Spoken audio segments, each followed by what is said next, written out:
So how are we going to start the show today, man? Any suggestions from you or mother? We are still collating. You what?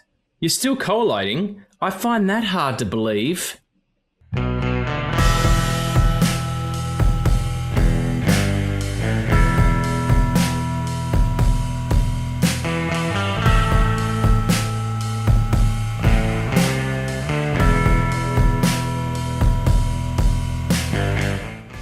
Hey Cinema Nuts, and welcome back to No Country for Old Films. I'm Regs and he's Tommy.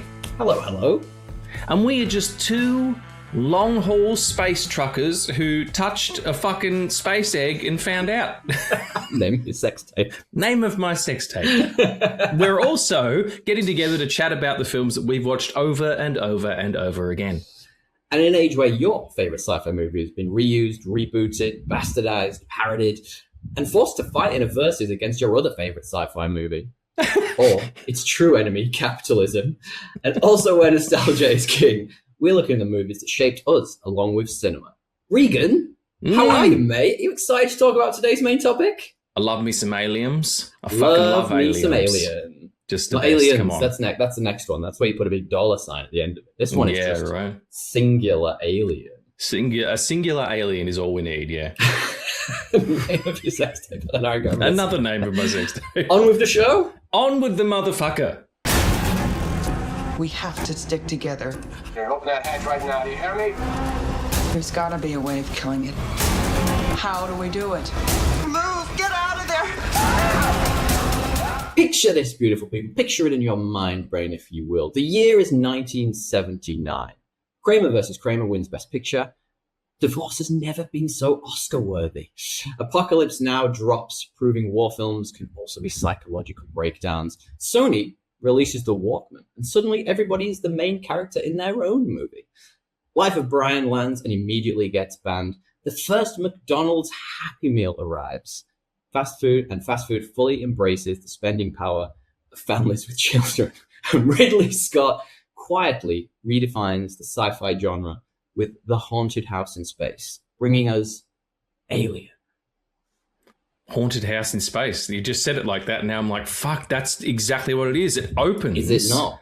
It opens with just like ghostly, empty hallways of the Nostromo, which is fucking amazing. It's terrifying. Yeah. And you just need a black person to say, and he does, get me the fuck out of here. Oh, I'm like, hang on, why do we need a black person? Because black people that's are not always the kind of sentence you should have a pause in. What you need is a black person. You need to finish that up quicker, you know what I mean? They're always the logical ones. I feel like and Scary Movie definitely parodies this, where they're just where they walk in the black family walk in the house and the house is like, get out, and they're like, okay, we're gonna leave. Yeah, too bad we can't stay, baby. Yeah. It's the guys in the van, you know. White folks are dead. We're getting the fuck out of here. Yeah. But Yaphet Kotto in this is fantastic. He's my main man. Just constantly on the perv, and trying to get that bonus. Talker, you know? From the 70s, 80s, just giving you that fucking jive talk. It's amazing. And this is obviously from director Ridley Scott, who I just mentioned ago, who you know, Regan, and we've talked about multiple codcasts. Doing many other films and movies that we talked about. We're just gonna go past that. Keep talking. That's what we're gonna do. That never happened. Such as Gladiator, Blade Runner, and Kingdom of Heaven. Which of those three is your favorite? Blade Runner. Ooh, I'm literally recording a podcast on Blade Runner after this. Really? Yeah, for Film Addicts. Nice. I love Blade Runner, but I still think Gladiator was just so pivotal in my existence. I don't want to do this with my hands. What do I do with my hands? That's an interesting existence you've got going on there. What is it? Two sideways boobs. No, it's these are wrong, but I like them. It's two xenomorph mouths, and then a little mouth comes out of them. Yeah, the little mouth. It's so cute, the little mouth. Is it though? We're gonna talk about it. This kicked off an era-defining franchise, I would say. But could you just imagine seeing this in cinemas for the first time in 1979? You would be fucking terrified. Yeah, there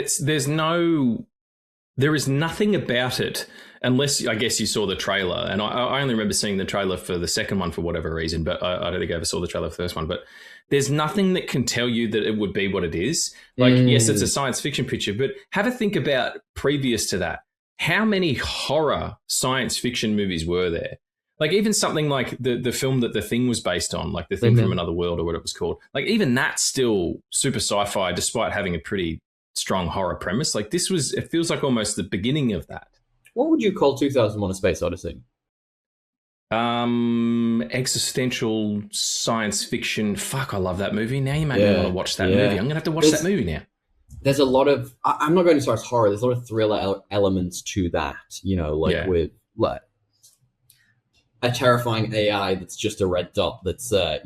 What are you talking about? That'll never happen in real times. That's like a prelude to Terminator almost. I just love all that film, but like... It's a prelude to my fucking life. Sorry. Tell me about it. This specific film is just, it's everything. It's fantastic. And I've been so excited to talk about this because aliens are back in the zeitgeist with Project Hail Mary coming out.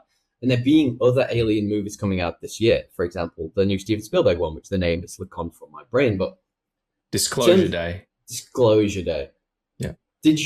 Which version of this did you watch when you were watching it? Because I watched the cinema cut. The theatrical release. I don't know, honestly. It was whatever's on the Disney Plus. Yes, I think that's a theatrical release. So I watched the same one. Yeah, right. And the nostalgia wave you get when you see the old version of the 20th century logo. And it's sort of, it's cracked and it's old and it's grainy. I was like, this is like a big hug. I was like, I need this nostalgia in my life today. And I just fucking loved it. But did you own this physical media? Yeah. Actually, I didn't see it until I was in I must just tell you, I've been doing a bit of a thing where because of this show, I've been watching a lot of older stuff. Okay. So I come home from work, I work late or I finish a shoot up or whatever, and I come home and I'll pop on a classic. And it'd be Alien or Blade Runner. I'd watch, the fucking fantastic director's cut of Close Encounters the other night. There's no other classic movies. Yeah, no, that's it. We're done now. But yeah, you're right. The nostalgia, it's got a kind of a warm, nice feeling when everything is content. You know what I mean? You fucking... Doesn't it? Like that, it really brings you back to why we love stories. So you're probably going to talk about your experience the first time. Like, my first experience of this wasn't obviously back in 1979. I wasn't 15 like you were at the time. We're bringing that joke back. Every episode. My experience of it was actually a lot later than that. So we did an episode of my other equally successful podcast, Podcast Assemble, back in 2022. And that was the first time I'd watched it. It was sort of an anthology we do, which was movies we should have seen, but we haven't. And this was suggested by one of our friends of the show, Chris. And it was fascinating to watch it for the first time and go back. And really interesting to talk about content.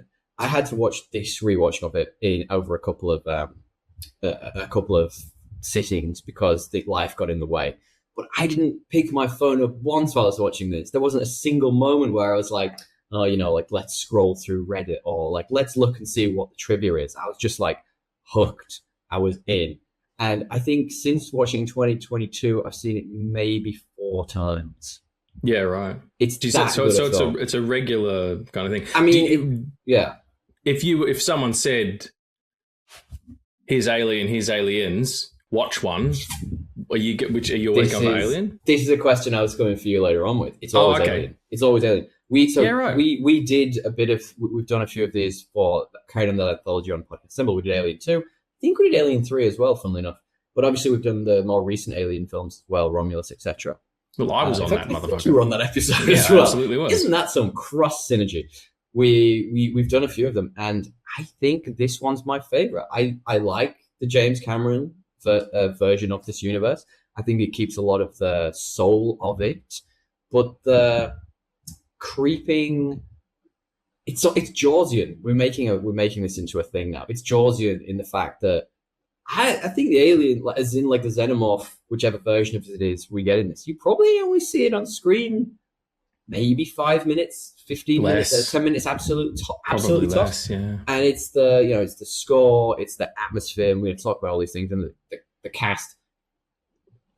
I like what he does with it. It's everything that it's one of the most James Cameron films out there, other than maybe it is the most James Cameron shit of all time. Episode we talked about, but like, this one, like, is it? Which is yours?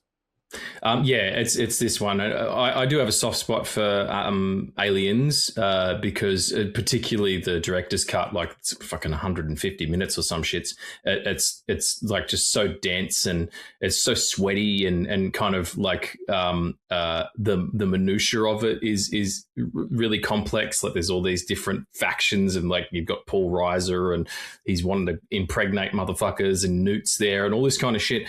And then but with this one, it's just a really clean, like you said, monster story. And the other thing that I thought about the other night when I was watching it, when the chest burst happens and the alien comes out, for starters, it's hard to watch that and not think of the parody version from Spaceballs. Oh, okay. Yeah. Where I've it never comes seen out. Spaceballs, like I've never seen it. Well, and I know that's one of the filmography that I have to go back and watch. But it's a case of just never. But there's a part in it where John Hurt himself reprises a role as an alien in a diner, and a chest burster happens, and it comes out, and it goes, and then it puts on a little hat and has a little cane and starts singing a song. Amazing.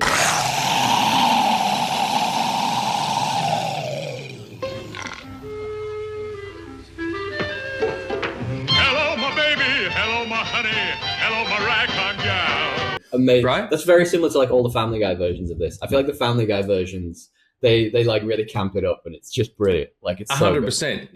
It's like what we were talking about with Robin Hood last episode. Cause a lot of these things like they flit into your mind while you're watching it and in many ways elevate it because it's been like I joked, it's been bastardized, it's been satirized, it's been everything. Yeah. Like it having the real thing and being able to see how terrifying it is. And as I joked before, like, could you imagine seeing this at the cinema for the first time when that happens and it pops out? Like, it just makes it so much more impactful. And I bloody love that about this. I bloody love it, Regan. All right, calm down. It was that first hit of the chest where you see the blood first start. But the point that I was going to make is that when it comes out and fucks off, and then they're all standing around, and the fantastic Tom Skerritt is like, oh, fuck, we're going to find an alien now. Okay, let's just everybody go around and take a net and, we'll tase it and then throw it out the fucking airlock. Who's a net in this film? Not a net, a net.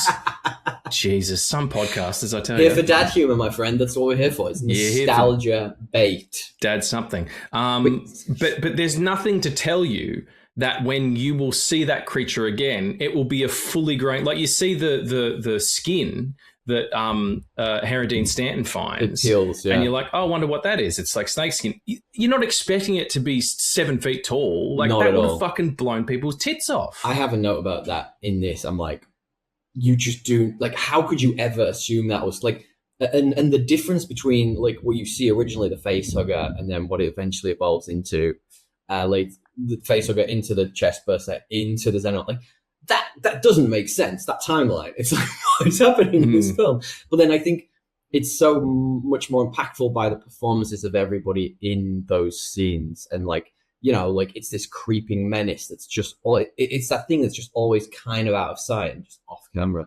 And everyone in it is just amazing. You mentioned like all of everyone, every time what's his name? Who's the engineer? Talk about his name. The white engineer with the cap.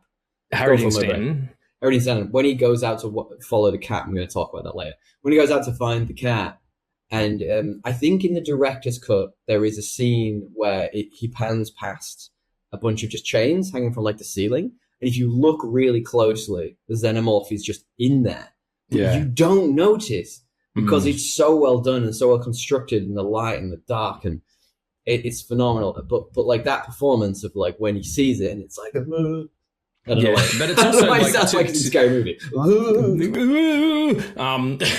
Right. I mean, to be fair, if I saw an alien like that hanging in chains, I don't know what my exclamation might be. It might be, immediate diarrhea might be the case. Or like just where's the nearest weapon to kill myself with? Because I want to be dead before this thing's jaws come together. I mean, it's killed a bunch of people by that point, so I would not be looking to fight back by then. That I feel like you already know you're out. Good. I'd have jumped out the airlock myself at this point. Like, see you in space, kids. I'm out. It's yeah. Like we talk about this a lot, you know, because it is a nostalgia show. But the idea of seeing this stuff with no preconceptions, with not decades of sequels and prequels and spin-offs. Like, even when they come into the ship, they come into the engineer's chamber, you're like, well, that's Prometheus. Yeah. You know, you can't not think that now. Yeah. You know? But to see this huge alien, sorry, I knocked my mic, huge alien, you know, sitting behind this massive, you know, ship, steering this ship, and then the thing bursting out of your ship, you have all that information. But if you didn't. Yeah.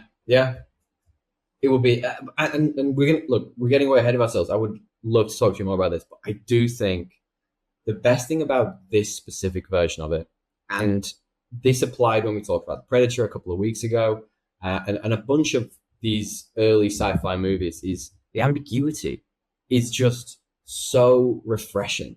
I don't need to know, like, what kindergarten the fucking xenomorph went to. I don't need to know how it got its cane. You know what I mean? I don't need to know how Han Solo got his vest.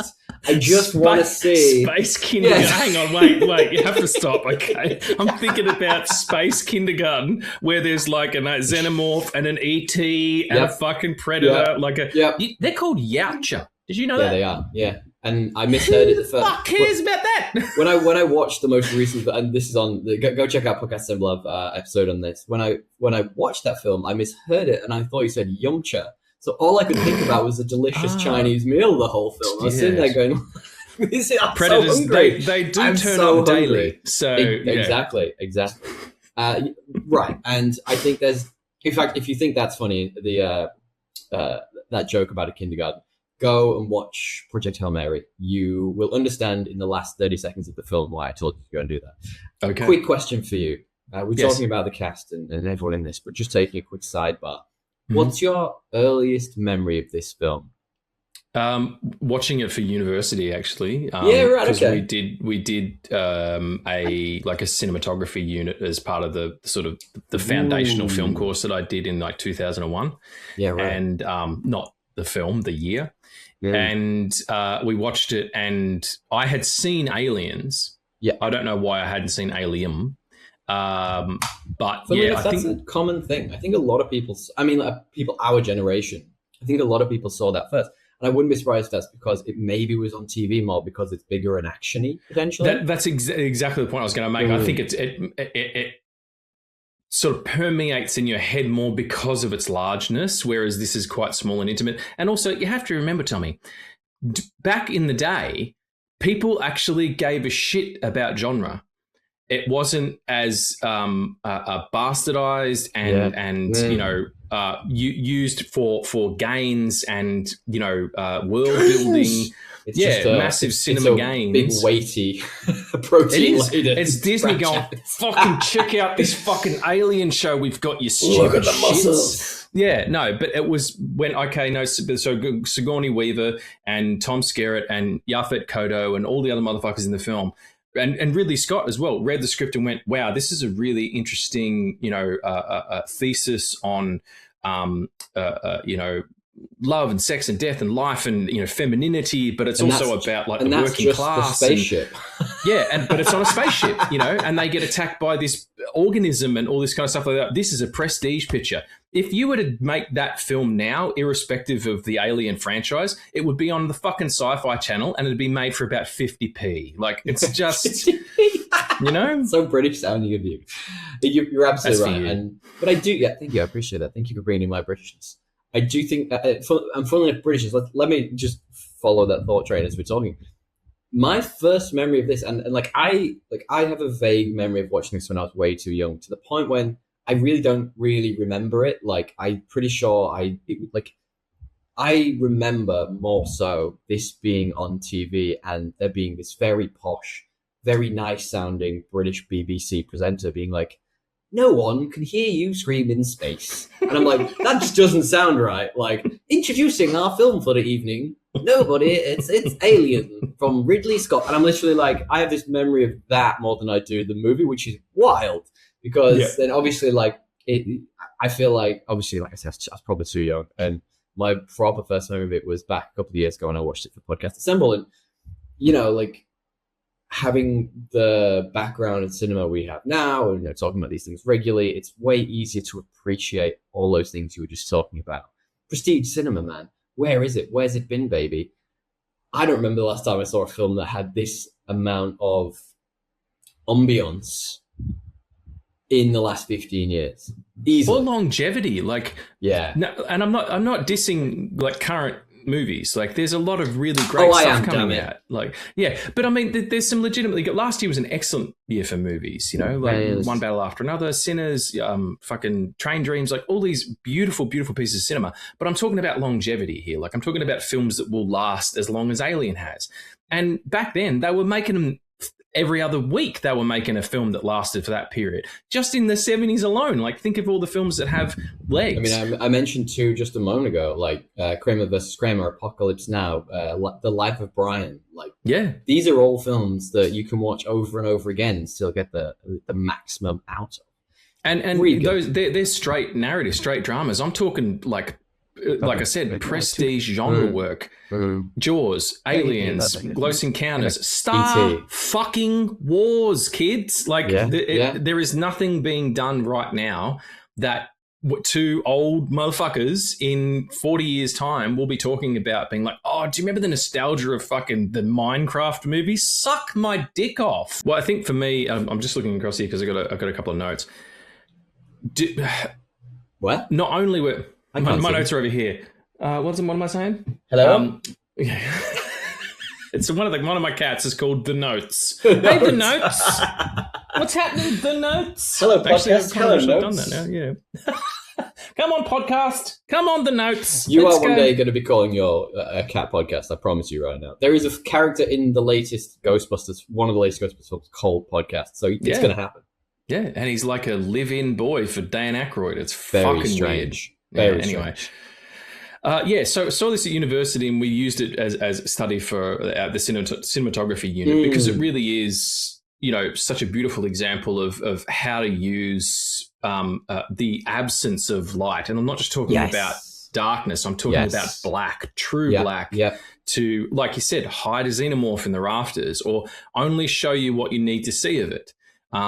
Or make you not know what's around that corner. And then conversely, when you get to the end of the picture, the lights are going fucking insane. I was going to say that. Ripley's walking around with a blowtorch that's like lighting her face. The lights are going off. There's all this kind of shit. The flashing. I nearly had a fucking seizure when that was on. It was amazing. Yeah. But that kind of thing. So I think that definitely was of particular interest when I was studying it. But more than anything, movies back in the day, they did feel more patient. Yeah, people. Agreed. Like, but at the same time, more impatient. And sorry, I'm cutting you off. Jump back to that point. The fact that you're just thrown into these people's lives, they're not introduced. You don't need someone to be like, "Hey, I'm Ripley. I'm going to be the main character here." You don't get that. There's none of that nonsense. It's straight in, and they're arguing about pay. They're arguing about like, why did you not follow Sinus protocols, which is a problem I have with this movie. It's perfect. They're all fully fleshed peoples with fully fleshed out lives, which makes sense. Yeah, it does. And it adheres to one of the strongest and most useful tenets in screenwriting, which is arrive late, leave early.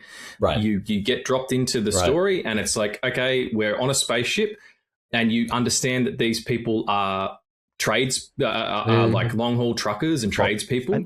They're working class, and something's fucked up, and that's all you need to know. Like, and you get introduced to these characters and their archetypes and that kind of stuff, but you don't know Ripley's going to be the hero. No, not at all. Not until you only find that out when she starts. Yeah, exactly. You only find that out after Tom Skerritt is killed, and she's yelling at Ash. And she's saying, I have access to Mother now. As soon as she goes into that Mother chamber, she's the heroine. We talked about this recently, and I I think it's more subtle than that, the way she's lined up to be the hero, heroine of the piece, whichever you want to say, piece. There are moments, for example, when John Hurt gets the face hugger, and the captain of the ship Dallas is going like, let me in, and she's like, no, you'll kill everyone, and you know what I mean, like that fact that she's the one who is standing up for, I don't know, it's procedure and whatever, but she's standing up for, you know, the right thing to do, and again, that's when you probably start to realize that she isn't such a great character on a rewatch.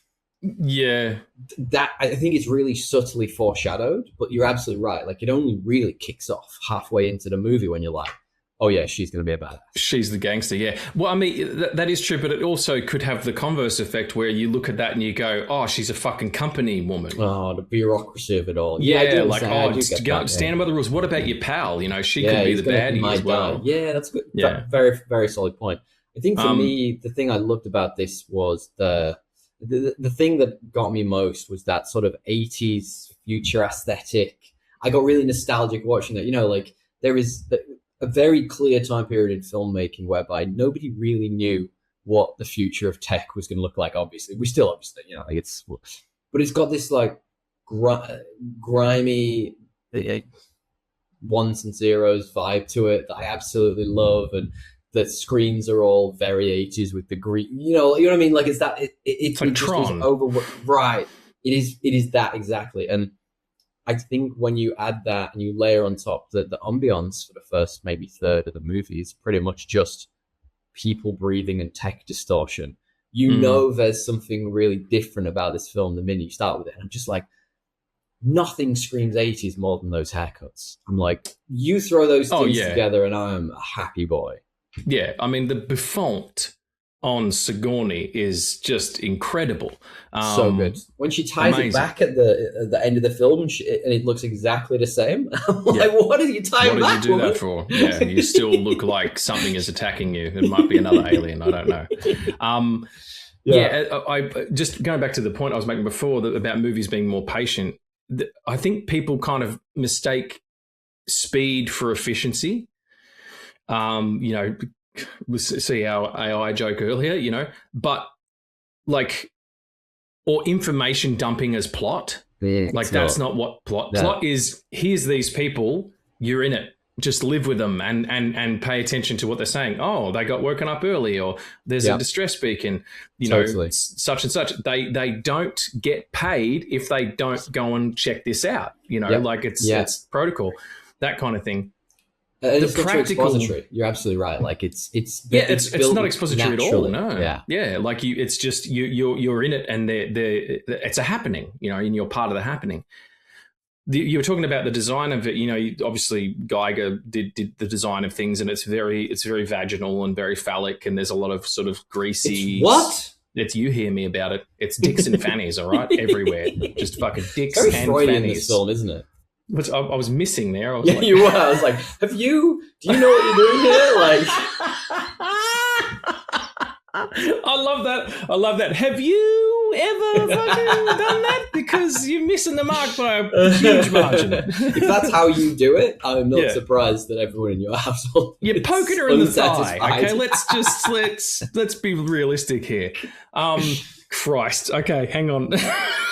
Talk to me about this. Well, actually, I think I was about to talk about this actually, and expanding on what you're saying, the aesthetic. I think the whole makeup of this film is phenomenal. It's not just the aesthetic. It's not just the ship. It's everything. It's the sets, it's the costumes, it's the sound, bringing back all those pieces. It is all so perfectly created. And going back to what you're saying, like, being thrown into the story late. This ship's a piece of shit. Like, it's clearly old. It's clearly falling to bits. Like, there are bits where there's just like fucking wire and shit everywhere. You're just like, this future awesome tech, it's an old version, and they are space truckers. They've probably been given like the shittest one, and like, just because it's not in our lifetime, we can't really comprehend it. I'm just like, this is so good. Like, you are dropped into it at a point of their lives when they're about to all die, and none of them know it. It's just it's the practical work as well that's going on. Like, there's sets that people are standing on, you know, light hitting an object, like I said before, the prop work, you know, the effects work, like the fact that when you see the close up of the alien, it's dripping, is fantastic. You know, that is like actually one of my miscellaneous notes, that this is just the wettest alien. It is wet. Isn't it? Isn't it wet? It's a very wet, very phallic, very vaginal alien. There's all the things going on here. Its head just looks like a giant penis, if you've noticed. Like it is. It is wetter than Ariel's comb. That's all I'm saying. I'm glad you went. Yes, well, she's a little tiny little white woman, swimming in the ocean. I don't want to be making dispersion. And besides, she's fish from the waist down. I don't know what's going on. I think all the things you're talking about layer on to build the atmosphere for this film, which is not only like what you're talking about. It's these people doing a job. They're doing their utmost to just get paid effectively. It's perfect. And then you layer on top of that the isolation, the creepiness of it all. Like, I have, and this is another of my notes, like, I have no fucking idea about the scale of the Nostromo. Like, it's quite confusing. Like, you see it when it's coming into a planet. It's practically the size of half the planet. You're like, what is this? But then they're walking from end to end of it seemingly pretty easily. I'm like, no fucking wonder the alien can hide so efficiently. The thing is either massive or it's just all dark and falling to pieces, or both. And I'm just like, that creepy isolation of it all, not knowing where people are in the ship, and the ambiguity just works really well, I think. Yeah, absolutely. And that you don't know where you are in time and space. You don't know the geography of the thing. You've got those opening shots like we talk about, but it doesn't. What did you say?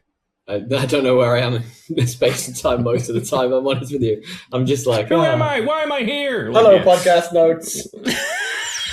I'm just talking to the floor at this point. So now the cat's name's it's one cat and it's podcast notes. I like that. I was saying podcast both of them at the same time. My podcast notes. Meow. Okay. Fuck me. All right. Can I just make a point about this movie? We're talking about cats. I hate the cat in this movie. If you want to go away and find out how much I really dislike the cat in this, just please listen to our episode of Podcast Assemble. It's episode 60-something. I really dislike the cat in this. It ruins everything. And why the fuck is that cat in space? Like, it makes no sense. I just go all in on this cat. I'm like, fuck the cat. It's probably like how in New York City, there are a bunch of cats that live exclusively in bodegas because they're there to get rid of rats. I'm tipping this cat, for space rats, is getting rid of space rats. Yeah. I've got a couple of questions for you then. So while we're talking about our rewind review, first and foremost, which is your most memorable scene for this? Because there are, although maybe it isn't the most quotable aliens, there are some really memorable scenes. Yeah, I think probably the chestburster scene is ruined by the gag from Spaceballs, and it looks kind of dumb now by comparison. But the one that gets me is when Ash, Sigourney goes in, types in the thing, and finds out that the protocol is for Ash to secure the creature and study it, and all of the humans are expendable. And she's like, "Oh my god, the motherfuckers!" Fantastic. And then all of a sudden he appears next to her. Yeah, there's an explanation.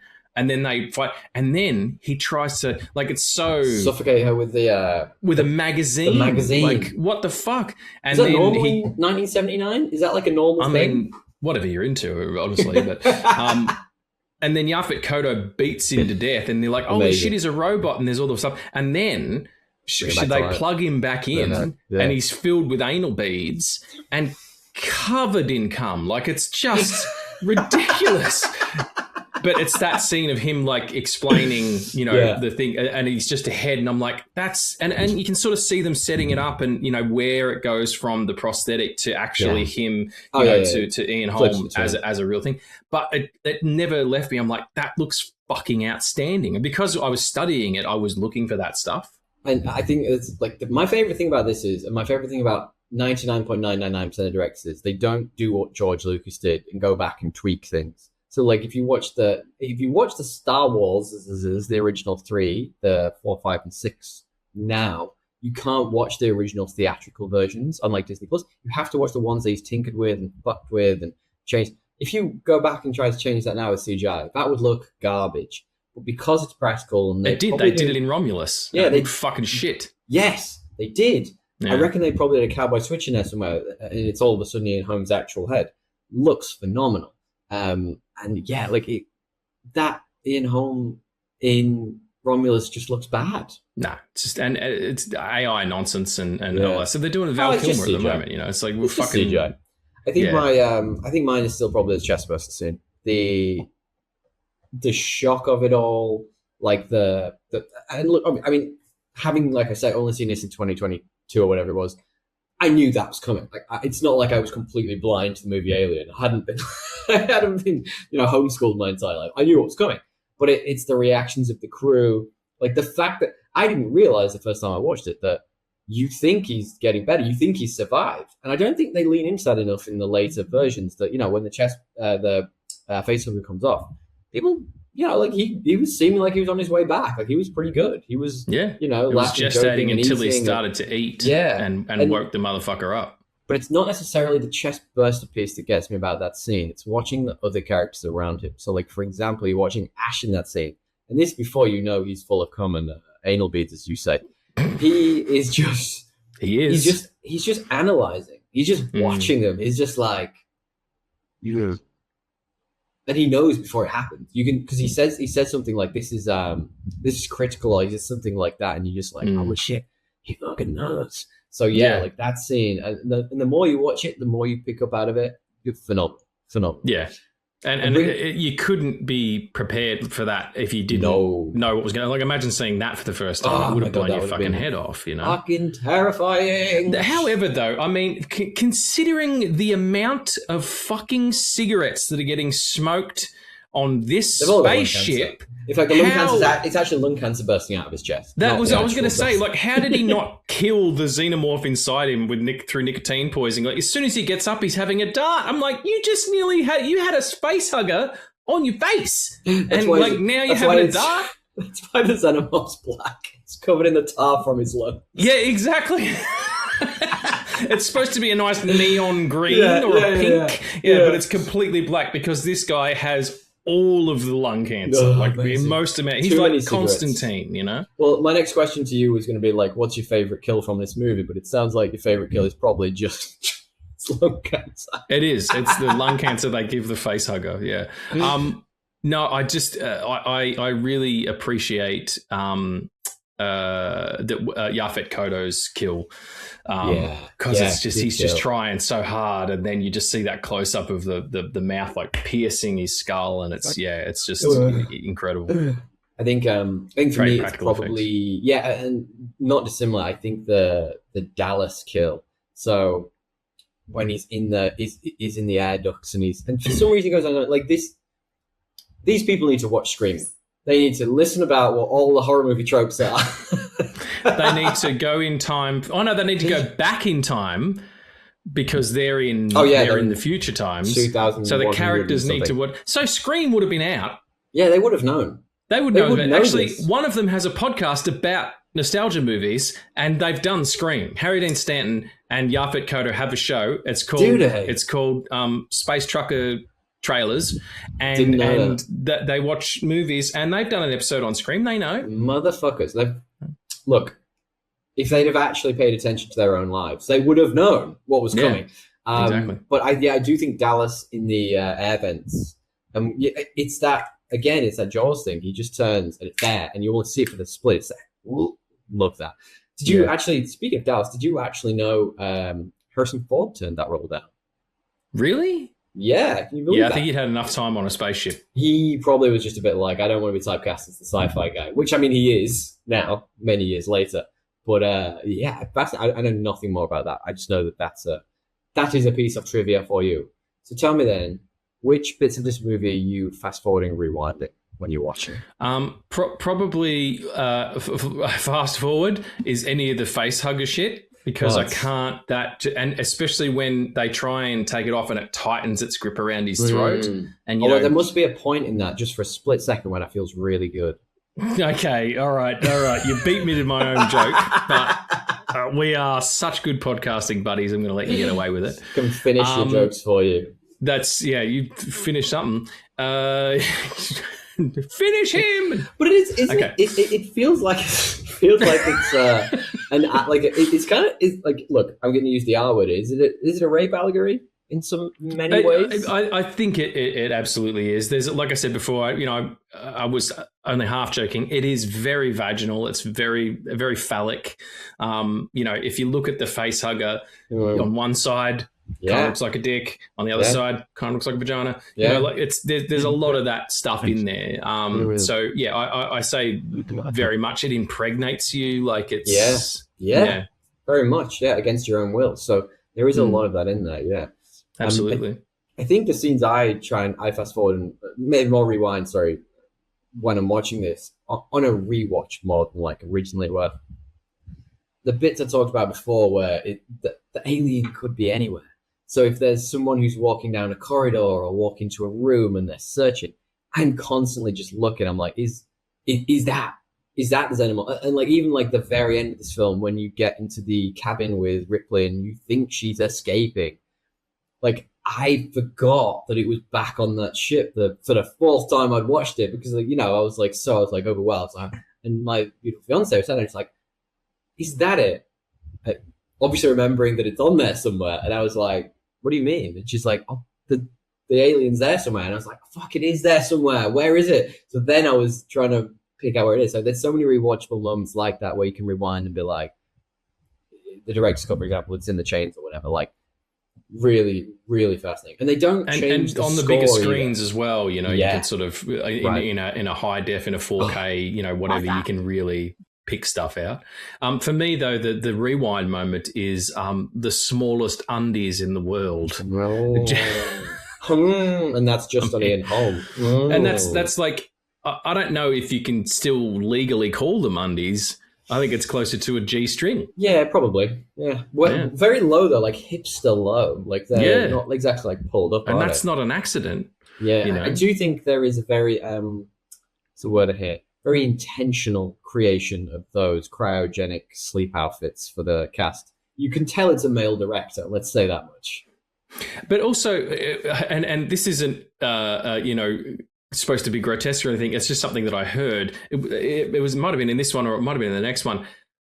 Sigourney Weaver didn't want to Sigourney her Weaver, so they had to CG out the pubic hair that was the big bushy Good Von hairdo that was coming out of the sides of the thing. And I think it was either Ridley Scott or James Cameron on one of these films was like, it cost us so much money to rotoscope that out in those days because they had to do it frame by frame. What does it matter? Just leave it.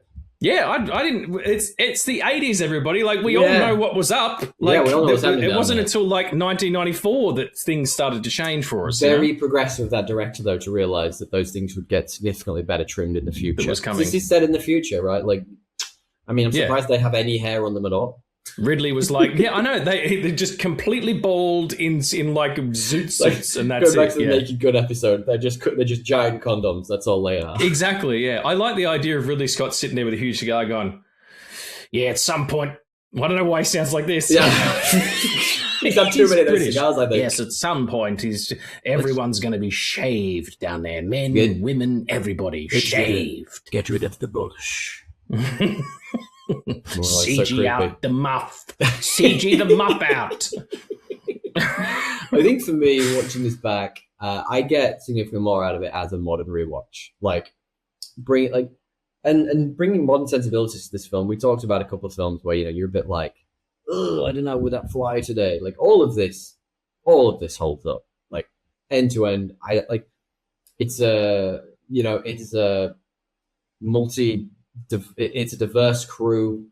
There's big personalities there. Sigourney Weaver is a leader in this. She then becomes the heroine. There's so much to learn from this. But the one thing that I say every time I watch this film is, why the fuck does nobody ever close a motherfucking door in this film? It is earth-shattering to me. And I know they're not like spies or fucking action heroes, but like something is chasing you through this ship. You don't know if it knows how to open a door. Close the door behind you, motherfucker. Even at the very end when Ripley's getting onto the escape pod. And when she comes in, and I'm pretty sure, like, watching it in hindsight, like, it's intentional so that the xenomorph can get onto the escape pod. But when she comes in, she leaves it open. I notice this every time. And then when she goes out to go and find Hicks and forgetting the other, no, not Hicks. It's not Hicks. He's in the sequel. No, it's Parker and what's the other character called? It's going from Paradine Stanton's character. I can't remember the character name. Lambert. Yeah. When she goes back to find them, she leaves the door open then as well. I'm like, throughout the whole film, you guys are just making a mess of this. Close the goddamn door. Go and watch Scream already. You know, I'm like, I don't know, man. It gets me every time. I can't help but think you would just you'd learn. I think you're looking for explanation where there's just plot contrivance. You know what I mean? And you have to turn off your brain a little bit at that point. I mean, none of them are quiet at any point. So it's about an alien in space in the future, and we're trucking around the universe. You know, it's yeah. It's not like Kramer versus Kramer where you're like, that's not a realistic divorce. You know, good film. Yeah, but I think I get more out of this on the modern rewatch. You know, thinking about the Nostromo, for example. I heard a really, really fascinating point about this. If you think about that, it's just a big block, and you're a bit well, how would that ever get out of the atmosphere? Well, it probably never did. So if you think about it in relativistic terms, the likelihood is by that point in the future, and this is all just me layering up what I expect from the film. We've probably got space bases on the moon, of course, other parts of the universe.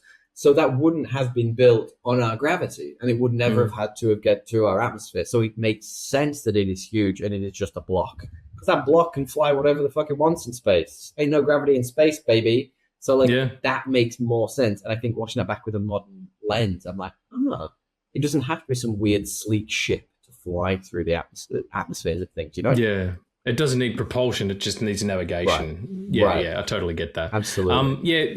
Modern rewatch for myself this is one of those movies you just, like you said before, there's no phone, the lights are off, and you sink in, you know, and it's an arse magnet. As soon as this movie's kicks off. Like you, Regan. Like me, hey man, I get so much alien ass, you wouldn't even believe it. I get more alien ass than William Shatner. I was more meaning that it comes to you. Carry on. Yes, it arrives at my doorstep in a Nostromo. Yes. It's Sigourney in her little panties. Oh, wouldn't that be nice? She's the best. I fucking love Sigourney Weaver. She's awesome. She's a badass in real life as well. Yeah, just such a stately, strong, confident woman. Totally. You know, in all of her movies, she's an absolute. Totally. It's the scene where she sees the alien and she's like, I'm gonna fucking kill this thing, and she gets into the space suit slowly, and she's singing the song, and and then she turns her back to it, so it thinks that she's vulnerable, and then she fucks it up and blows it out the fucking airlock. What a gangster! Oh, what a legend! I love that. That whole ending is great. The fact you think she's escaped, you think she's safe, and then all of a sudden, boom, motherfucker's just there hiding. The whole setup is just amazing. I think you were talking before about Ash's secret mission. One of the things I love about my podcasting host DL on Podcast Assembly is he's very good at analyzing the real core, the real themes of a thing, and getting to the nitty gritty of it. And when you think about that and how unique this alien is, and how it's basically a perfect organism, which it really is. I said orgasm there. It's a perfect organism, this alien, which you would know all about with your space ass. Is this theme of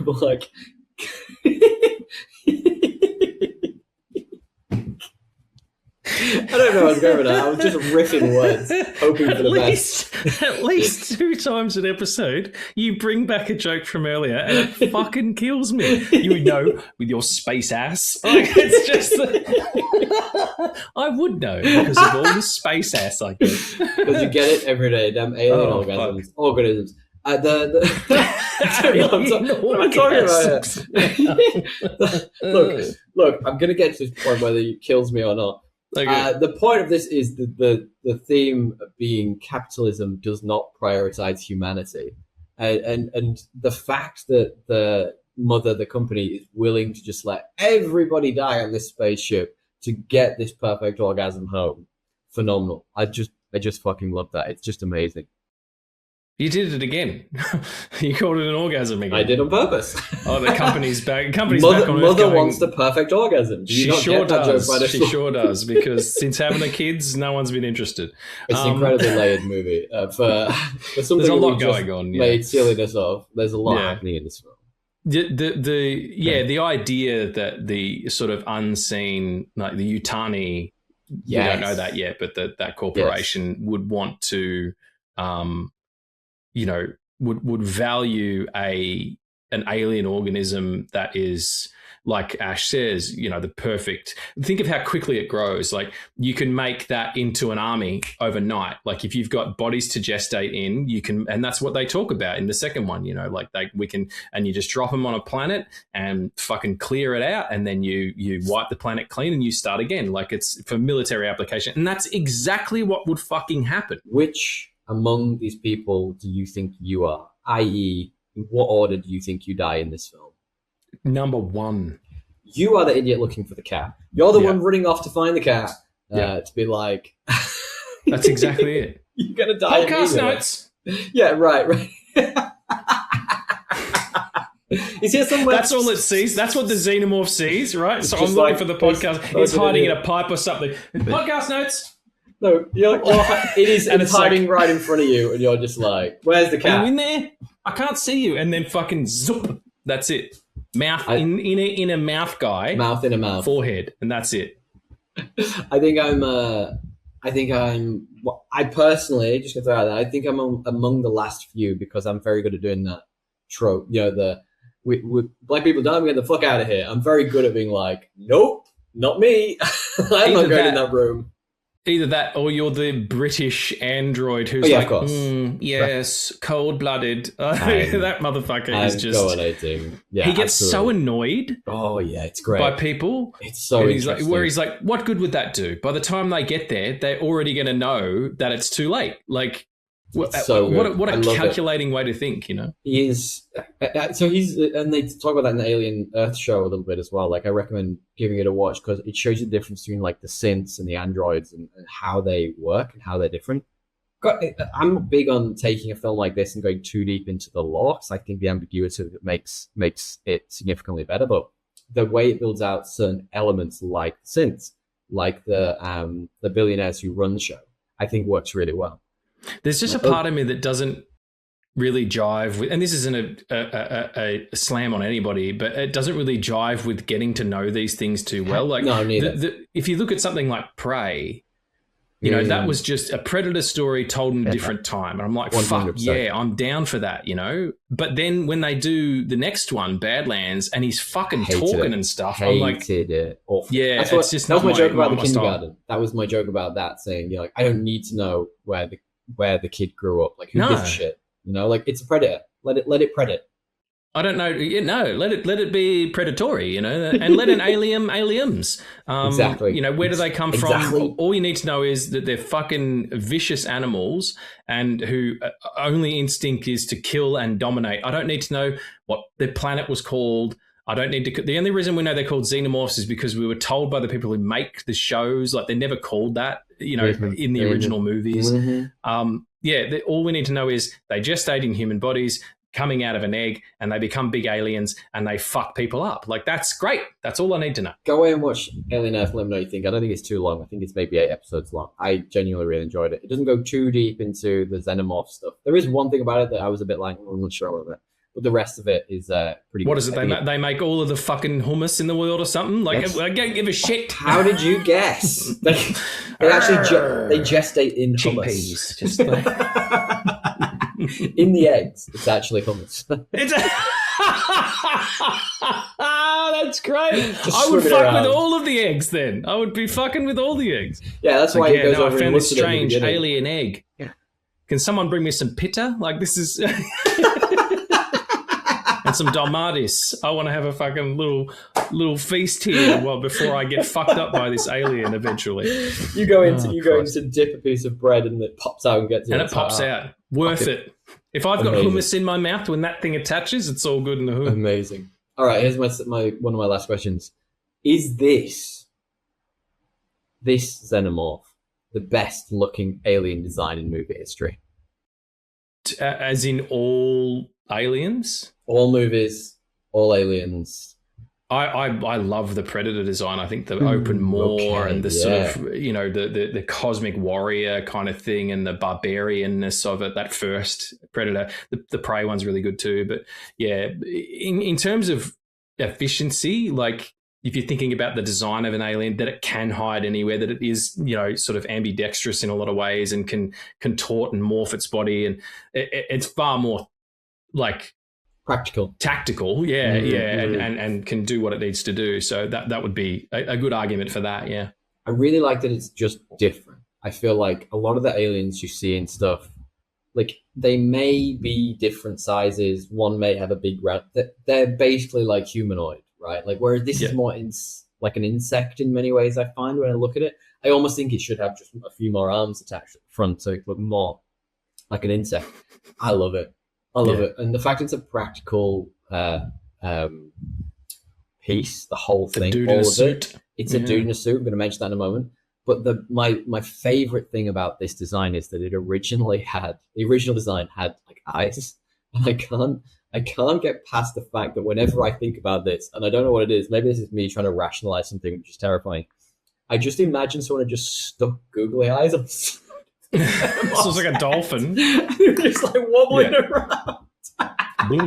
Actually, if anyone wants to use their computer generative prowess to go back and add googly eyes to this movie, I'd watch it. Go for on, sure. do it. Someone must have done it already. What I wanted to ask you about that is with the sort of dome-like construction of it and the no eyes, googly or otherwise, do you think that it is? I kind of feel like it's sightless and it goes off smell and vibration. I feel like it's like a bat almost. Yeah, exactly like that. Yeah, that it's got some sort of inner sonar because it doesn't seem to react to them, like seeing them. It's more like the presence is felt. And there's an interesting element of this, which is sort of, it's maybe fleshed out a little bit more, but not by too much in the Alien Earth show I was talking about. Because you hear it kind of like clicks and makes sort of like kind of noises. You only hear it a little bit. I wonder if that's it creating sonar, like it's like echolocation back to itself. That's cool. Exactly. Yeah. So I've always wondered if it's that person, but I guess that's me sort of maybe layering over my own thoughts about it. But that's a cool. No. I fucking dig that idea. I think that might be right on money. Regan, yes. Before we get to your amazing game show, would you like a couple of leftover miscellaneous notes? Absolutely. I tell you one thing I noticed this rewatch that I'd never noticed before, and I absolutely found fascinating and weird, and goes into all the things you're talking about Ash being just this complete psychopath of a android. When they're going down to the planet very early in the film, and I don't know if you've noticed this, he does this weird little pump up run as if he's psyching himself up for something. It's really fucking weird and a really interesting character touch. And I don't really understand why he does it. Watch it. It's really odd. It's like he's psyching himself up for what might come next. And it's almost like he knows what's going to come. And he's like, I gotta get out of this weird energy right now. Even though it's fucking android, doesn't matter. It's real weird. Second one, and we talked about this before, like, why is the alien just always so wet? And it seems weird that, like, they can't just find it by finding the trail of, like, wetness. Because surely wherever it goes, there would just be, like, fucking goo everywhere. Yeah. Surely that's how you find that. Is there a pool in here? What the fuck's going on? Like, did you just come in here, Regan, again? Hang on a minute. Wait a second. Not only am I on the Nostromo now, but I'm a serial ejaculator? Like, that's not fair. You've been a serial ejaculator this whole podcast, so I feel like it's just bringing it back for you. That's why you can't see below. Precisely. Like, that's why the screen keeps going like this. Yeah. My other question was, and this is utter nonsense. So in the final scene, you find out that Parker and Lambert, they've been cornered by the xenomorph. Ripley's gone to start off the escape pod. And she's found the cat and she's put it in a box. Why does she take the cat? Well, first and foremost, Lambert and Parker are dead. Ain't no two ways about that. Ain't no fire gonna help. Ain't no Ripley gonna help. Just go. But for some reason, she goes in to find them. And for some even more unknown reason, she takes this giant box with a cat in it as well. Why? Why is she taking... Why, Regan, is she taking... I don't know why I went high-pitched then. Why is she taking the cat with her? I just do not understand. for someone who is famously a cat lover and has many cats, I totally get it. No, but like, wouldn't you want the cat to be like? You'd leave it behind so it would be okay, so the xenomorph couldn't get it as well as you. Oh, not take it towards danger. Yeah, probably. Yeah, that's like that's. I don't know. Maybe she needed moral support. I don't know. The cat going meow. Podcast notes. Give me some moral support. What was its name in the show? I can't remember. It's like Julian or something weird. It definitely wasn't Julian. It is 100% not Julian. Imagine if it was Julian. Cat named Julian. That's weirder than podcast notes. Let's Google it right now. Let's just quickly find out actually, you Google it back right. I'll give you my last miscellaneous note while we're talking. My last my last miscellaneous note about this film is just that as great as the xenomorph is and as fantastic as those practical effects look, it is never clearer that this is just a dude in a suit than it is in this film. It is like, and there are moments when it's crouching or it's just like in a corridor and you're like, that's just a motherfucker in a black onesie. And I love that. I love that about this. Absolutely. Jones or Jonesy. Jones. There you go. I was close. He's an American short-haired tomcat who acts as the USS CSS Nostromo's ship cat, tasked with pest control. Sure. What did I fucking say? Sure. What alien? And he's one of the only survivors. Do very well with this pest, did it? That's crazy. It's a bodega cat. That's incredible. Bullshit. Absolute nonsense. I love it. Are you ready for some game show? I fucking love a game show. That's why I write it every single episode. Today, everybody, we are playing In Space. No One Can Hear You Pod.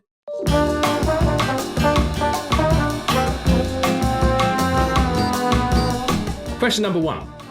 In the mid-90s, John Lithgow played the head of an alien family in which TV show? Oh my god. It's not Coneheads, is it? No, that's a movie.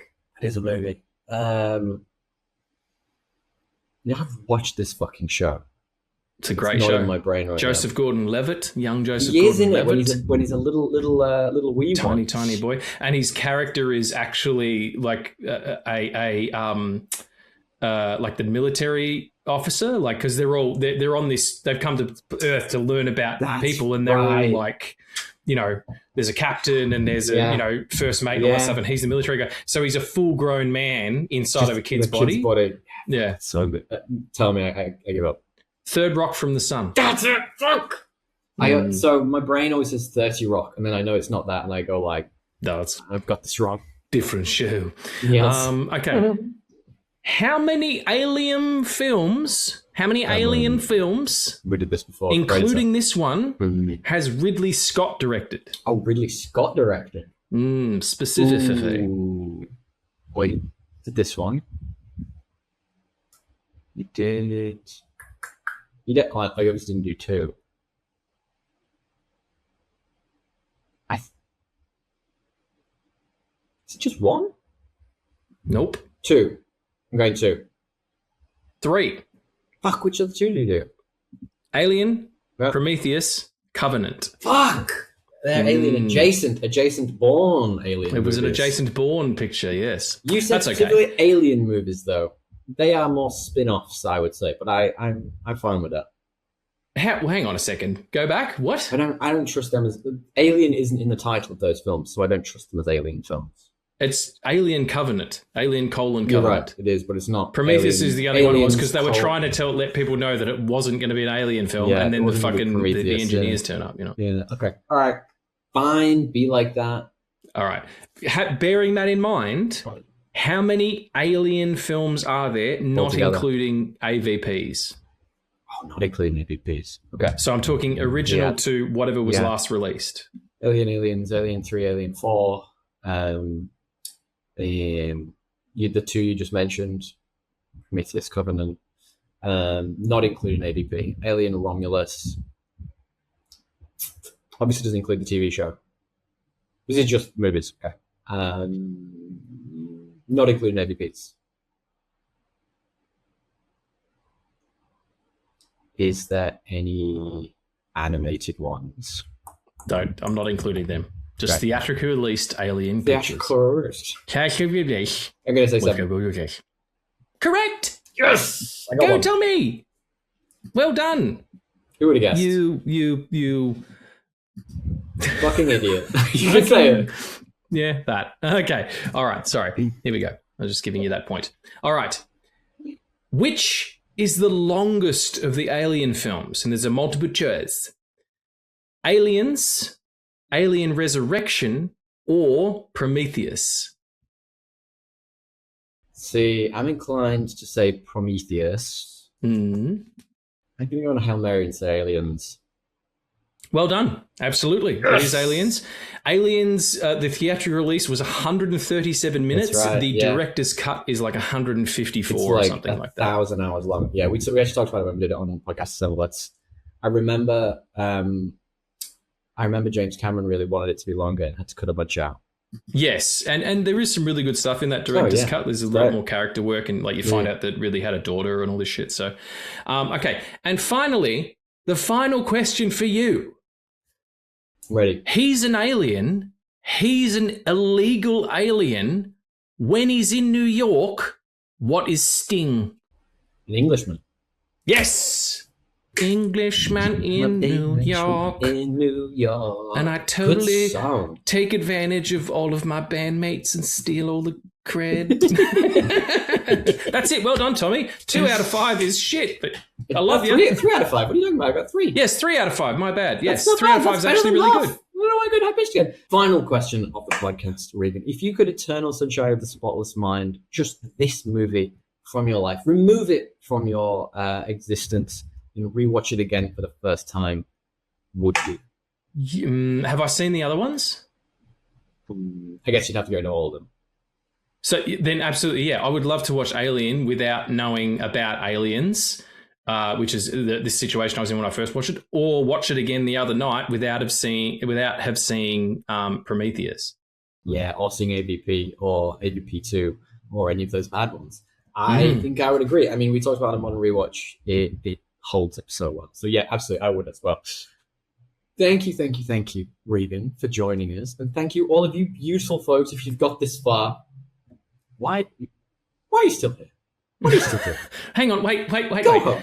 We talked about this, dude. You've got to get the customers Stick in. around. Thank you so much for sticking around, because we really appreciate it. Thank you for joining us for this episode of No Country for Old Films. That was a Ferris Bueller reference, if no one got it. Come back next time for more films that we love and we know you love. A huge thank you, as always, to the phenomenal Wiley Rizzo for creating artwork. You can find them on Instagram at Wiley Rizzo. We'll put all these down in the description.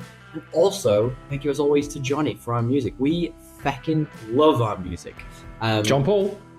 The best. What are your memories of Alien, dear listener? Put them in the comments below. We'd love to know. Alien 1979. Were you too scared to ever go into space and scream? Let us know. We want to know. We want to talk about it next time. You can find us everywhere on social media. We are at No Country for Old Films. On Instagram, we're at No Country for Old Films. TikTok, we are No Country for Old Films at gmail.com. If you want to send us a Gmail, who does that these days? Who would want that? We're on YouTube. Give us a 5-star. Give us a subscription. All the likes and subscribes. Things we understand. Things that help with algorithms. Let your friends know who we are. And Regan, don't forget to rewind before returning. I sure won't. Podcast notes.